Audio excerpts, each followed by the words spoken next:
kewirausahaan, faktor ekonomi dalam kehidupan itu sangat penting, sangat mengaruhi dalam kita berkehidupan gitu. Semuanya di organisasi, di keluarga, pemerintahan, aspek ekonomi itu harus ada dan harus berjalan gitu.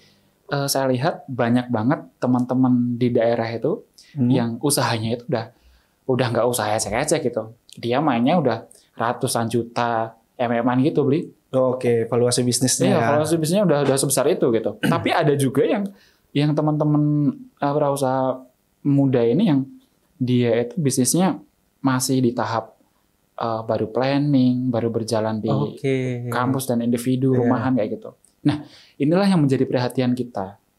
Bahwasanya ini perlu kita rangkul gitu. Jangan sampai karena berbisnis itu sulitnya minta ampun, jangan sampai mereka putus di tengah jalan, nggak ada temennya gitu.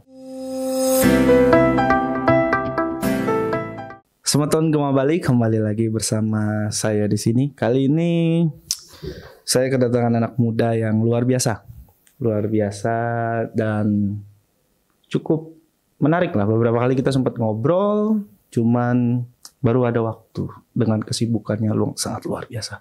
Bahkan tadi pun dia sempat ketemu pejabat-pejabat tinggi, makanya kita baru dapat waktunya. Mari kita sambut Bli Ari Rudiatama. Oke, halo Bli Ngurah. Bener nggak nyebutnya? Ari Rudiatama. Bener kan? Rudiatama. Oh, Rudiatama. Iya, betul. Ada jeda sedikit ya? Ada jeda sedikit. Nah, pertanyaan pertamaku gini. Wih, langsung ngegas ini. Ini langsung ngegas, podcast langsung ngegas pokoknya nih. Interview kerja aja ini ya. Beli apa emas nih yang benar nih? Baiknya sih emas ya, karena aku asli Jawa. Asli Jawa. Ya. Berarti nak Jawa nih. Nak Jawa. Nak betul. Jawa. Betulnya orang wong Jawa bener. Wong Jawa. Oh, kalau di Bali nak itu. Ya. Jawa wong ya. Wong Jawa gitu. Ya, Jawanya Surakarta. Jawanya Karanganyar, Kabupaten Karanganyar, desanya desa Gumeng, Candi Ceto. Oh. Begitu. Mungkin Bli Ngurah pernah ke Candi Ceto? Belum. Waduh, ini PR nih. Iya, iya. Jadi buat teman-teman semuanya, di sana itu ada peninggalan Candi Brawijaya kelima, Candi Ceto itu udah. Silakan teman-teman bisa eksplorasi di sana kalau suka dengan sejarah. Oke. Aku sih beberapa kali tertarik ya. Punya beberapa temen kan yang dari sana juga Candi Ceto. Cuma belum ada kesempatan aja. Lebih tepatnya belum ada rezeki sih. Waktunya banyak. Habis ini dikasih rezeki banyak lah ya. Semoga dan punya waktu gitu. Tunggar. Ya, untuk ke sana itu ya minimal kalau orang Bali bilang nangkil lah. Ya, kan biasa juga buat kan dari pura di sana ya, atau apa? Atau di sana itu petilasan candi ya, karena Jawa ya candi ya. Candi cuman di Kabupaten Karanganyar itu memang ada puranya Bli. Ada sekitar 17 pura di satu kabupaten Karanganyar. Oh, banyak ya. Iya Bli, karena fokus umatnya memang di daerah Bli, di Ceto, di Jenawi, di Gumeng itu. Cuman kan ada beberapa yang ada di desa-desa di kecamatan yang lain gitu. Nah, mereka itu membangun pura sendiri gitu agar supaya upacaranya lebih dekat gitu Bli. Tapi kamu Hindu kan? Astunggara sejauh ini masih Hindu sih Bli. Dan selamanya bakal Hindu. Enggak, soalnya perspektif Semeton banyak orang Bali ya masih berperspektif. Kalau udah orang Jawa pasti bukan Hindu gitu loh. Ya. Karena kan beberapa kru di Gema Bali ini juga Jawa gitu dan Hindu. Ya walaupun ada juga yang enggak gitu. Ya bener banget sih Bli. Itu pun aku rasakan juga Bli. Punya pengalaman dulu. Beberapa kali aku di Bali ini merasa wah Mas Ari itu nggak Hindu-mebel banget. Nggak Hindu-mebel. Artinya non-Hindu lah gitu. Ini operator kita nih Hindu juga. Tapi Jawa Lampung dia. Iya, kita Jawa Pret ya Bli. Jawa Pret kita Bli. Jadi sempet tuh beberapa kali aku ketemu sama orang di Bali khususnya yang ngobrol sama bapak-bapak gitu. Karena aku nggak ada teman waktu pertama kali di Bali tuh. Aku bingung nih mau sembahyang itu di pura yang mana gitu. Karena kan ada pura yang dia tuh khusus yang nggak dibolehin orang umum tuh sembahyang di situ gitu lah. Oke. Aku tanya Bli, kira-kira pura terdekat di sini yang orang Jawa bisa sembahyangnya itu di mana gitu kan? Ditanya kembali lah aku, lah kamu orang non Hindu kok apa namanya, nyari pura itu untuk apa, mau main-main di situ gitu kan. Lah aku tuh mau mau sembahyang di situ, aku nunjukin tridatoku ini, aku Hindu beli gitu kan. Wah hari ini Hindu gitu kan, oh iya berarti sembahyang di sini. Barulah itu mereka tahu bahwasanya Hindu, orang Jawa itu ada yang Hindu gitu. Gak semua orang-orang Jawa yang Hindu itu lahirnya di Bali gitu. Ada yang asli dari Jawa gitu. Kebetulan orang tua saya, kakek nenek saya, semua Hindu Jawa gitu. Nggak ada aliran dari Bali gitu. Iya. Sejauh yang aku ketahui ya. Iya. Gitu. Dan orang Bali kan sebenarnya kebanyakan juga keturunan Jawa sebenarnya. Sejarahnya seperti itu ya. Sejarahnya mengatakan gitu. Ya. Kebanyakan adalah keturunan Majapahit. Ya pada intinya itu ini sih perlu kita jadikan alasan untuk kita bersatu aja, bahwa di Bali, di Jawa punya kebudayaan masing-masing yang nggak menjadi masalah gitu, bahwa itu menjadi pembeda gitu. Oh di Jawa tuh seperti ini, di Bali seperti ini. Ketika aku main ke Bali pun aku bisa merasakan vibes Hindu yang berbeda gitu. Mungkin teman-teman di Bali yang datang ke Jawa pun juga sama gitu. Itu menjadi kecintaan kita kepada Hindu itu lebih tinggi dan erat gitu. Jadikan alasan itu aja sih. Iya. Aku sih pernah soal beberapa kali sembahyang di candi itu. Iya pernah di mana? Pernah waktu itu aku di Candi Ijo ada. Oh, jadi di Prambanan. Itu di Prambanan. Nah, naik lagi ke atas. Pernah sana. Betul. Candi Ijo namanya. Candi Ijo. Pernah sana. Cuma Prambanan aku belum pernah malah. Udah di depannya, tinggal masuk aja. Oh. Ya itulah kalau rezeki itu belum diturunkan itu memang walaupun udah di depannya nggak bisa. Di depan, terus tiba-tiba kita lihat jam flight lagi 1 jam gitu. Oh. Nggak keburu sih ini. Udah bandar aja. Iya. Belum rezekinya kayaknya. Iya kalau belum rezeki mah gitu ya. Iya dari luar aja ngacep udah. Oke Mas. Berarti Mas manggil lah ya. Mas ini kan kebetulan di KMHD juga Mas ya. Sebenarnya diberikan kesempatan untuk di KMHD. Jadi narsum kita ini udah banyak dari KMHD Mas. Iya salah senior pasti ya. Salah satu yang pernah datang tuh ketua Jakarta pernah.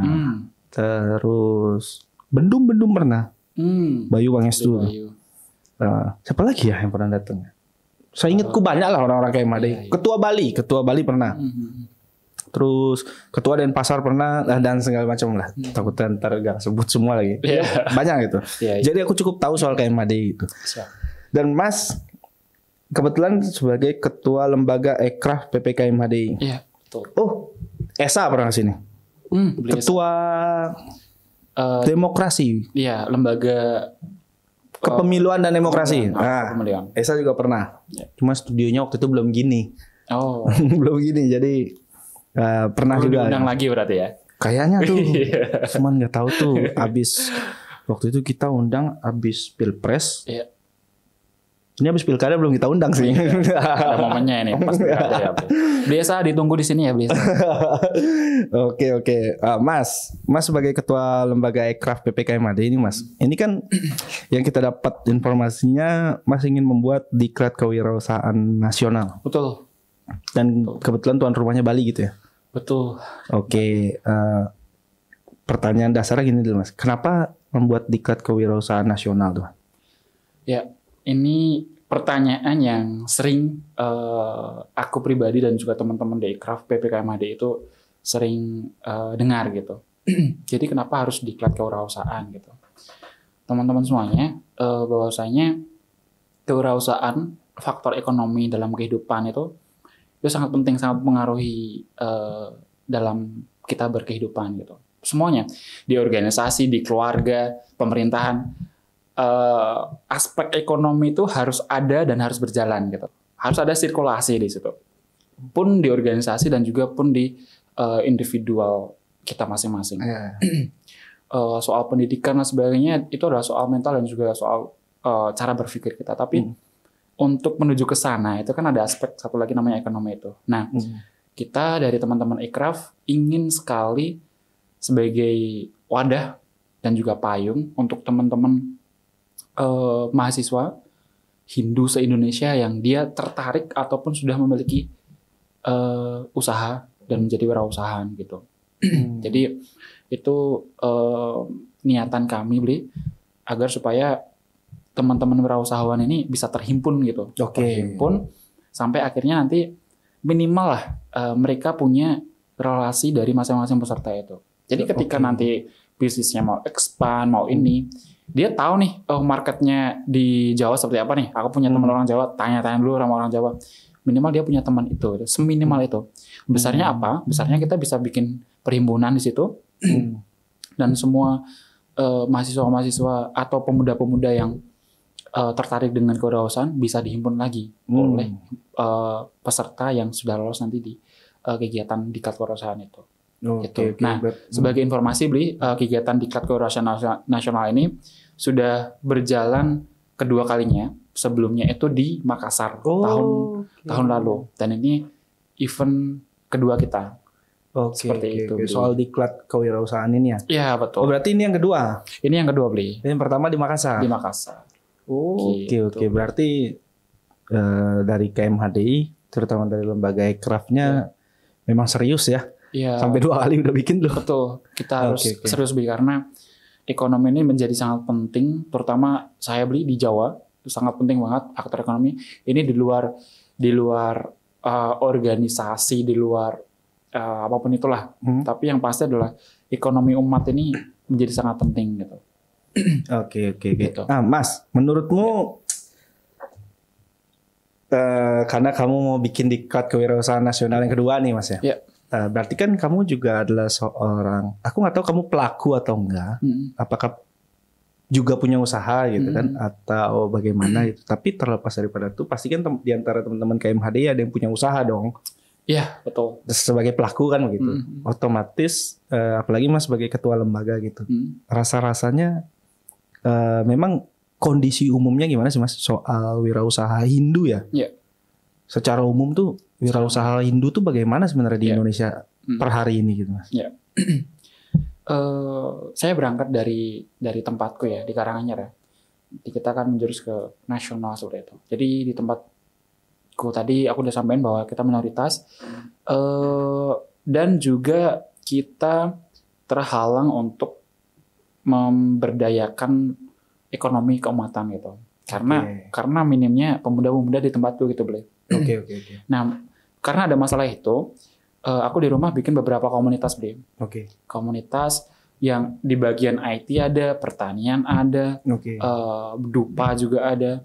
Yang itu nuansanya kita kumpul ketemu nih, tapi nggak bahas tentang agama aja gitu loh. Sama orang-orang itu. Tapi kita juga membahas tentang gimana nih cara membuat peluang, mencari peluang, mengeksekusi peluang gitu. Sampai akhirnya itu bisa memperbaiki ekonomi kita gitu, lebih-lebih ekonomi umat gitu. Tuh kalau yang di tempatku, Bli. Kondisinya memang seperti itu. Nah, kalau kita berangkat ke nasional, Bli, sebenarnya isu di nasionalnya lebih kompleks, Bli, karena saya lihat banyak banget teman-teman di daerah itu yang usahanya itu udah nggak usaha ecek-ecek gitu. Dia mainnya udah ratusan juta MM-an gitu, Bli. Valuasi bisnisnya. Iya, valuasi bisnisnya udah sebesar itu gitu. Tapi ada juga yang teman-teman wirausaha muda ini yang dia itu bisnisnya masih di tahap baru planning, baru berjalan di kampus dan individu, rumahan kayak gitu. Nah, inilah yang menjadi perhatian kita. Bahwasanya ini perlu kita rangkul gitu. Jangan sampai karena berbisnis itu sulitnya minta ampun, jangan sampai mereka putus di setengah jalan, nggak ada temennya gitu. Gitu, Bli. Karena kesenjangannya tadi, gapnya terlalu jauh ya. Betul. Kita datang itu untuk menghimpun mereka gitu. Kamu nih usahamu seperti ini, kamu masih kekurangan pemasaran. Ayolah, ini ada teman kita yang fokus di media sosial dan sebagainya, digitalisasi. Kita sambungin mereka untuk saling support gitu. Jadi, ya ngerti. Jadi misal ada kolaborasi. Ada wirausaha muda Hindu yang potensi bisnisnya bagus gitu, tapi kendala di invest gitu kan, misalnya dia kurang investor gitu kan. Dengan adanya wirausaha Hindu yang mungkin ingin invest kan bisa mendorong juga gitu. Betul. Dengan mempertemukan ini ya, menghimpun ini ya. Oke. Dan memperbanyak relasi, karena menjadi wirausahaan itu nggak sekedar kita tahu hitung-hitungan PEP, kita tahu modal dasar dan sebagainya, tapi kita juga butuh relasi gitu. Kita punya perhitungan yang matang, tapi kita nggak ada akses untuk permodalan dan juga akses untuk ekspansi dan juga relasi kan, ya juga sama aja gitu. Stagnan ya, mainnya istilahnya kalau dia main skup kampus ya di kampus itu aja gitu kan. Oke. Kalau dia main di desa ya desa itu aja gitu. Padahal potensi artinya nggak berkembang gitu. Iya. Mentok ke sana ya. Iya, itu menjadi penting gitu. Dan kenapa sasarannya anak muda, Bli? Ini juga perlu diperhatikan bahwasanya anak-anak muda terutama kelas-kelas mahasiswa itu. Ini fun fact sih. Ya. Bli juga pernah sering dengar gitu. Mahasiswa itu apalagi yang udah stadium akhir, semester akhir gitu kan. 2 digit nih. Apalagi udah lulus gitu kan. Dia yang fokus kuliah, tapi setelah lulus kuliah dia bingung gitu kan. Wah, aku udah lulus nih, mau kerja di mana? Lapangan pekerjaan sedikit kayak gitu kan. Terus mau bikin usaha juga. Usaha apa gitu kan. Butuh modal gitu kan. Nah, artinya kalau misalkan ada teman-teman yang punya inisiatif untuk bikin usaha itu kan satu hal yang luar biasa, Ble. Artinya itu punya semangat yang perlu didukung bersama-sama loh gitu. Itu kita perlu dukung agar supaya ya mereka bakal terus menjalin kerjasama dengan pengusaha-pengusaha Hindu yang lainnya gitu. Ya, minimal dia semangat tidak kendor lah ya. Betul. Dengan apalagi dicekokin lagi dengan adanya dikenalkan dengan relasi baru gitu ya. Betul. Oke, nah ngomongin soal relasi nih. Memang di DKN ini siapa aja yang akan hadir itu, Mas? Nah, kalau di DKN ini ada beberapa, Bli. Karena kan nggak mungkin yang ngecek-ngecek nih pasti nih, nggak mungkin yang kelas nih nggak. Ya, tidak, misalkan pasti dihadirkan pengusaha-pengusaha top juga dong. Iya, pasti, Bli. Siapa aja tuh Mas yang hadir, Mas? Untuk acara pembukaan itu saja kita ngundang Menteri UMKM dan juga pemerintahan-pemerintahan terkait seperti Gubernur Bali, dan juga Wali Kota, dan sebagainya. Kita mengundang itu semua dan juga kami mengundang wirausahaan yang top gitu, Bli, di Bali, Bli. Siapa aja tuh pengusahanya tuh? Lumayan banyak, Bli. Dari HIPMI kita ngundang juga. Oh, HIPMI Bali. Ya, dari Beli Ajus Lingga. Itu luar biasa, itu FAKMHD yang sangat luar biasa dalam kewirausahaan juga. Dan kita juga bekerja sama beberapa instansi, inkubator UNUT, terus kita juga kolaborasi dengan BDDN. Badan untuk Dharma Dana itu. Untuk menjadi kurator kita. Nah, artinya ada banyak pengawasan di situ dan kita ngundang juga Ibu Koster. Bu Putri. Untuk nanti menjadi kurator pada saat sesi inaugurasi. Gitu. Jadi nanti bakal mendebarkan bagi ke-25 peserta ini. Jadi untuk para teman-teman 25 peserta ini siapkan mental karena bakal banyak surprise saat kegiatan offline nanti gitu. Oke. Pasti aku jamin bakal berdebar gitu. Berarti kan kemarin itu kalau tadi kamu bilang ada 25 peserta berarti dan di saat offline kan kamu bilang itu tadi. Sebelumnya online-nya udah ada ini jadinya. Nah, kita offline-nya sudah ada, Bli. Online-nya? Online-nya juga ada, sudah ada. Oke. Jadi kita udah mulai itu di tanggal 3, Bli. 3 April kemarin. Oke. Kita ada serangkaian kegiatan lah, Bli.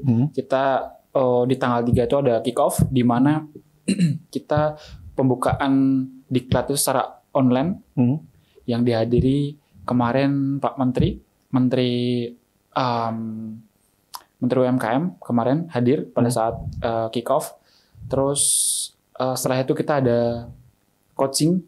Di mana coaching itu ada 3 hari di situ. Dan itu pendalaman materi sama 3 hari itu oleh pemateri-pemateri yang praktisi-praktisi yang handal di situ. Setelah itu nanti kita ada pitching. Jadi mereka diminta untuk membuat proposal bisnis agar bisa mempresentasikan saat pitching itu gitu. Kita juga bekerja sama kurator-kurator itu tadi, Bli. Dan hari ini itu pengumuman 25 besar gitu. Hari ini tanggal jadinya 14. Seleksi ya. Ada seleksi. Dari ratusan orang yang mendaftar akhirnya terfilter jadi. Ada terfilter. Gitu. Iya. Terfilter, Bli, karena kita pun adanya filter itu sebenarnya kita inginnya semuanya bisa mengikuti kegiatan secara offline, Bi. Ya, Inginnya ngerti, karena ya. mereka sudah punya niatan yang bagus kan untuk berwirausaha itu.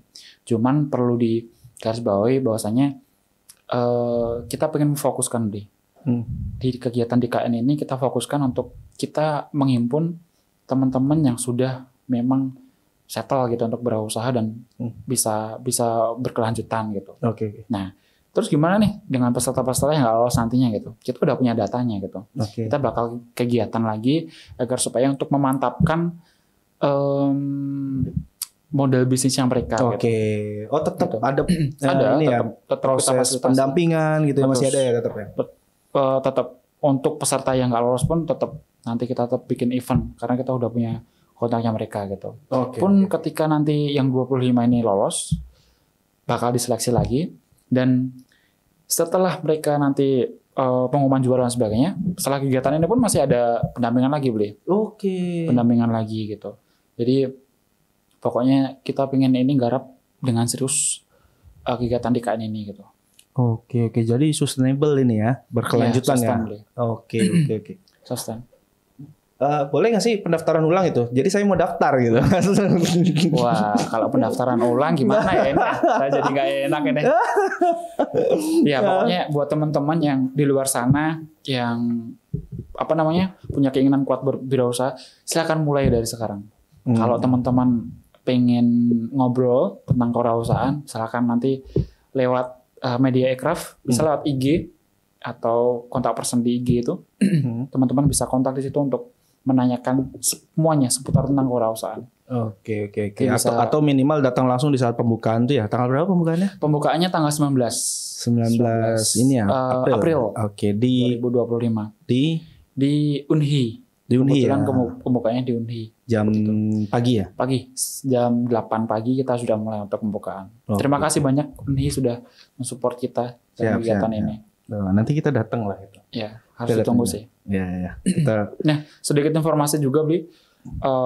Kita mengundang banyak banget peserta yang bakal pembukaan pada acara besok itu.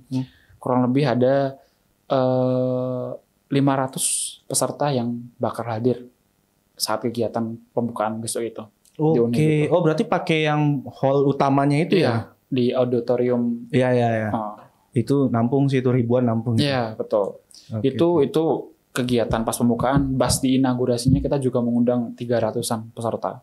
Oke. Pesertanya itu meliputi dari owner-owner UMKM yang ada di rumah BUMN dan juga owner-owner UMKM yang sudah bekerja sama kita. Gitu. Tuh, nanti kita akan undang beliau-beliau yang menjadi owner UMKM itu untuk menyaksikan adik-adik kita ini presentasi tentang bisnisnya gitu. Harus kita aja nih ya. Gue mau Bali aja lah presentasi. Boleh sih Terus kayaknya sih. dilihat investor gitu kan. Wah, siap nih. Kita waduh. Boleh sih, tapi harus daftar S1 lagi buat jadi mahasiswa. Aduh, yang kemarin capek.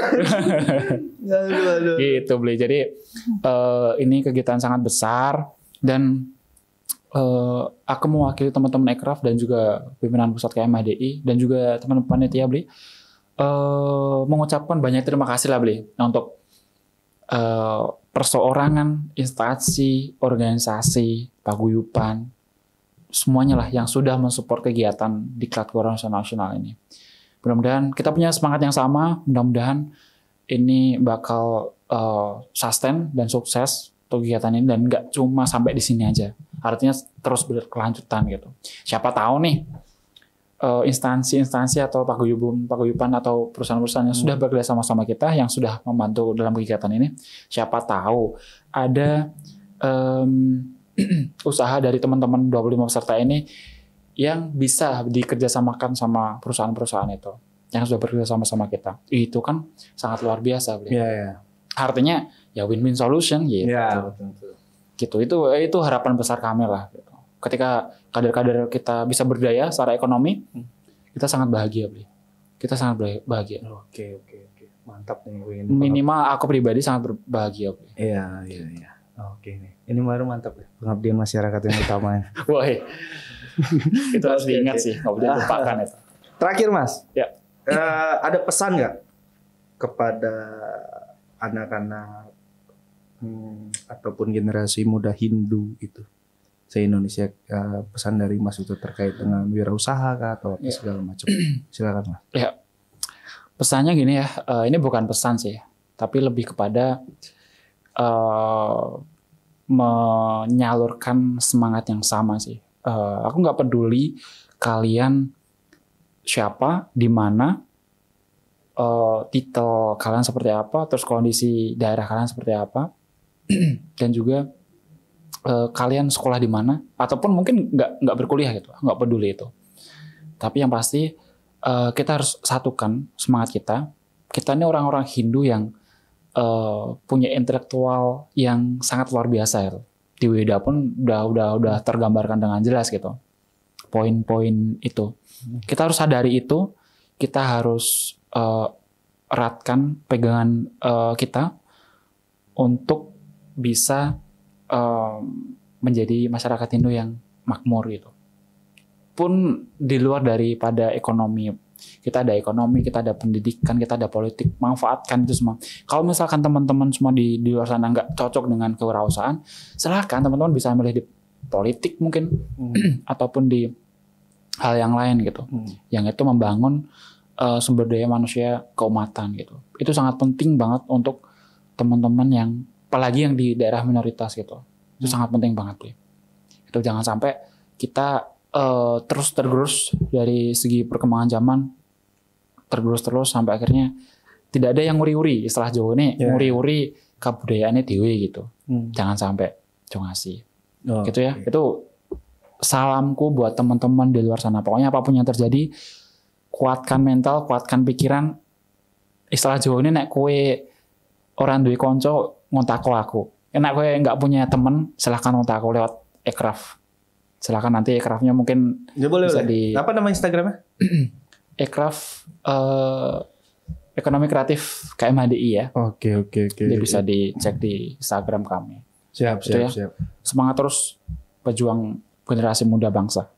Siap. Makasih ini Mas Ari ini luar biasa. Iya. Itu kutipan yang menarik dan saya cukup sepakat soal itu terkait dengan, kalau saya punya prinsip, selamatkan dirimu dulu sebelum kamu menyelamatkan orang lain. Itu juga pesan yang sangat luar biasa banget dari beli satu ini, yang pengalamannya luar biasa. Jadi kalau kita ingin membantu orang lain dalam tanda kutip, misalkan secara ekonomi, finansial, ataupun yang lainnya, betul. Kamu harus selamat dulu urusan tuh. Betul. Jangan kalau kita jadi lilin tuh jangan sampai api kita mati gitu. Hanya untuk menyalakan satu lilin itu untuk orang lain gitu. Tapi kita harus menjaga lilin kita harus tetap menyala, agar supaya ada lilin-lilin lain yang mati, yang hidup karena adanya kita gitu. Mantap, ini dia. Oke. Baik, terima kasih Mas Ari atas waktunya. Siap. Sudah menyempatkan di tengah padatnya persiapan untuk pembukaan DKI nanti ya. Siap. Yang offline. Terima kasih sudah menyempatkan waktunya, dan tanggal 19 nanti ya, kami juga dari Gema Bali akan berusaha untuk hadir juga. Ya, nanti kami absen sih Gema Bali. Enggak nih, checklist ya. Oke. Terutama saya coba akan, ya kalau memang ini ntar tim lah minimal. Oke, terima kasih sekali lagi Mas Ari. Siap. Matur suksuma. Siap, terima kasih. Bahasa Jawanya apa ya? Matur nuwun. Matur nuwun sudah datang sini dan sampai di tanggal 19 nanti ya. Siap. Oke. Dan kepada semua teman Gema Bali yang sudah menonton video ini, jangan lupa untuk di like, komen, di subscribe, di share juga ke grup-grup, ke siapapun itu, supaya bisa siapa tahu video ini mengedukasi dan mengingatkan kita semua gitu. Dan sampai jumpa di lain kesempatan. Matur suksema. Terima kasih. Matur suwun. Matur suwun semua.